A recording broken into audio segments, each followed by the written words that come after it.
Salam dostlar, necəsiz? Bugün qərara gəldim ki, sizinlə biraz öz həyatımdan danışım. Bəlkə də bu videonu çəkmək mənim üçün ən çətin videolardan biridir. Çünki ilk dəfə sizinlə özümü olduğum kimi danışacağam. Ona görə biraz həyəcanlıyam. Mən uzun müddət qızlar özümü çox boş hiss edirdim. Elə bilirdim ki, həyatda heç bir şey yaramıram. Heç nəyə nail ola bilmirəm. Amma içimdə həmişə bir istəyim var idi. İstək o idi ki, YouTube'da videolar çəkim, vlog çəkim, insanlarla danışım, öz həyatımı paylaşım. Çünki mən həmişə sosial bir insan olmuşam və çox gəzirəm, həddidən artıq çox gəzirəm. Ona görə bütün ətrafım tanışıb, hamı deyirdi ki, sən niyə bloger olmursan, niyə videolar çəkmirsən, səndə qəşəng alınır. Amma deyim, niyə çəkmirdim, videona başlanğıcında olduğu kimi bura gəlmək asan olmadı. Deyim, niyə? Həmişə düşünürdüm ki, bir gün başlayacağım, bir gün kanal açacağım, bir gün kameranı götürüb çəkiliş edəcəm. Amma bir gün heç cür gəlmirdi. Çünki kanal açmağın necə olduğunu bilmirdim, video necə çəkmək lazımdır, necə montaj eləmək lazımdır, insanlar məni izləyəcəkmi, güləcəklərmi? Ona görə də inanırsınız bu videoları artıq ikinci videomdur da, yəni heç bir ətrafım, yaxınım bilmir belə videolar çəkirəm. Gözləyirəm inşallah böyüyüm, öz aləmə, yaxın ətrafıma deyərəm. Çünki qorxuram ki, motivasiyadan düşüm, qorxuram ki, həvəsdən düşüm. Nəysə, uzun sözün qısası, bu şeylərin heç birindən başım çıxmırdı. Ən pisi də oydu ki, deyirdim ki, öz-özümə, ki, məndə alınmaz. Sonra başa düşdüm ki, insan bir şeyə başlamamışdan əvvəl heç vaxt onun alınıb alınmayacağını bilə bilməz. Ona görə də dedim ki, qoy bir dəfə də başlayım, alınsa davam eləyərəm, alınmasa da heç olmasa özümə deyərəm ki, sınandı. Və inanın, heç bu videonu necə çəkdim, necə başladım, o gün oturub fikirləşirəm. Yəni, bəlkə də, nə bilim, o qədər istədim ki, elə öz-özünə alındı. Nə bilim, belə. Və bugün də qarşınızdayım. Bəlkə bu video möhtəşəm deyil. Necə ki, keçən dəfəki videom, yəni görürsünüz ki, çox səhvlər var idi. Hətta kameranı şaquli vəziyyətdə tutmuşam, halbuki üfüqi vəziyyətdə tutmalıyam. Yəni, çox səhvlər var idi. Nə danışmışam, heç haradan hara keçid eləmişəm. Səhvsizlər çoxdur, amma silmədim. Dedim, qoy ilk videom olaraq qalsın. Onun da gözəlliyi ondadır. Baxıb gülərəm nə vaxtsa, professional olanda demək olar. Nə bilim, bəlkə kameranı düzgün tutmuram, montajım mükəmməl deyil, amma yəni bu mənim ilk addımlarımdır da qızlar. Mən istəyirəm ki, bu kanal yəni sadəcə vlog kanalı olmasın. Burada həyatım olacaq, gündəlik yaşadıqlarım olacaq, yaxşı günlərim, pis günlərim, bəzən güləcək, bəzən dərdləşəcək. Siz məni izləyən insanlar yox, elə bil ki, dostlarım olmağınızı istəyirəm. Əgər siz də mənimlə bu yolu əvvəldən getmək istəyirsinizsə, xahiş edirəm, çox xahiş edirəm, kanala abunə olun. Çünki mən istəyirəm ki, bir gün geriyə baxanda deyim ki, bax, hər şey elə bax bu videodan başladı. Və istəyirəm ki, həmən gün siz də deyəsiniz ki, bax, biz də onun ilk videolarından buradayıq, bax, o qızı biz tanıyırıq, hələ təzə-təzə girəndə ona biz komment yazırdıq. Əgər videonu bəyəndinizsə, like düyməsinə basın, xahiş edirəm, kanala abunə olun və mümkündürsə bu videonu bir dostunuza göndərin. Çünki mənim üçün bir abunə sadəcə rəqəm deyil, bir abunə mənə davam elə, sən də alınacaq deməkdir. Mən başladım, indi gəlin görək bu yol bizi hara aparacaq. Keçək təmizləyək.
Nəysə qızlar, sonra başlayıram biraz belə otağa əl gəzdirməyə, uşağın planşetin, adaptörü falan belə biraz yığış eləyirəm. Gördüyünüz kimi daha sonra silirəm. Bu salfetkalar çox həqiqətən praktikdir. Yəni siləndən də sonra bu belə salfetka ilə silirəm ki, iz falan qalmasın. Nə bilim, xoşum gəlmir su izi qalanda. Daha sonra uşaqlara başlayıram yemək hazırlamağa. Düzdür, burada tam hamısını çəkməmişəm qızlar. Həmən günü mən çıxırtma ilə aş bişirmişdim. Amma düşməyib də. Yəni hamısını tam çəkə bilməmişəm. Yorulmuşam, nədirsə çəkib qutara bilməmişəm. Qızlar, bu yağ o qədər gözəl yağdır. Təzədə adammışam. Siz də skrin yeyərsiniz. Həqiqətən yəni çox qəşəng yağdır. Dadı tamam elə bil ki fərqlidir də, o birisi yağlardan biraz. Nəysə, burada belə toyuğu qoyuram. Sonra oğluma xahiş edirəm ki, gəl mənə çək düyünü güya. Oğlumun da sağ olsun barmağı düşüb. Təzədən kadrı çəkə bilmirəm. Biz 4 nəfərik evdə deyə, yəni çox yeyilmir. Aşına görə az süzürəm. Daha sonra belə kənd südü alıram uşaqlara, mən həmişə onu qoyuram bişirməyə.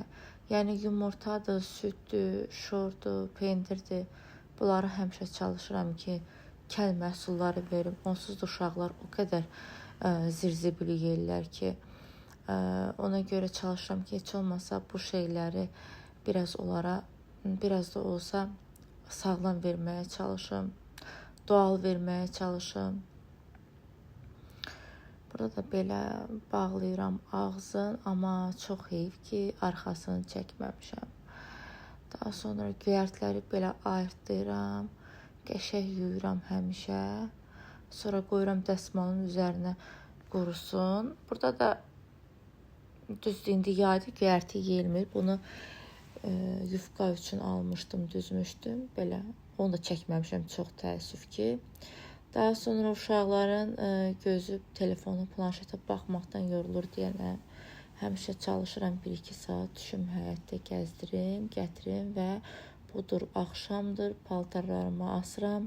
Bu da evimizin gözəl mənzərəsi. Sonra gəlirəm evə, hər gələndə uşaqların ilahi ayaqqabıları bir gündə olur.